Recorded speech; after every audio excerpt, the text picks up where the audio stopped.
واتل عليهم نبأ إبراهيم إذ قال لأبيه وقومه ما تعبدون قالوا نعبد أصناما فنظل لها عاكفين قال هل يسمعونكم إذ تدعون أو ينفعونكم أو يضرون قالوا بل وجدنا آباءنا كذلك يفعلون قال أفرأيتم ما كنتم تعبدون أنتم وآباؤكم الأقدمون فإنهم عدو لي إلا رب العالمين الذي خلقني فهو يهدين والذي هو يطعمني ويسقين وإذا مرضت فهو يشفين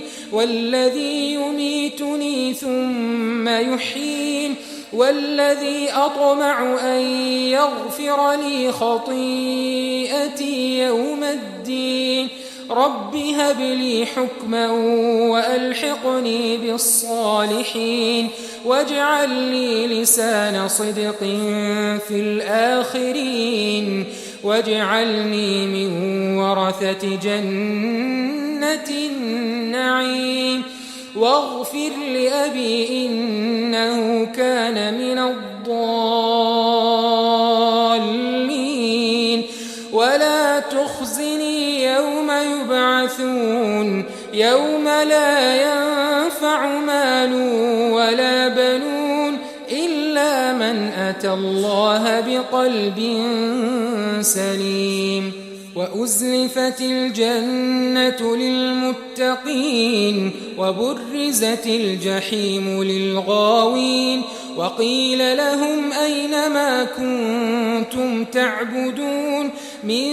دون الله هل ينصرونكم أو ينتصرون فكبكبوا فيها هم والغاوون وجنود إبليس أجمعون قالوا وهم فيها يختصمون تالله إن كنا لفي ضلال مبين إذ نسويكم برب العالمين وما أضلنا إلا المجرمون فما لنا من شافعين ولا صديق حميم فلو أن لنا كرة فنكون من المؤمنين إن في ذلك لآية وما كان أكثرهم مؤمنين وإن ربك لهو العزيز الرحيم.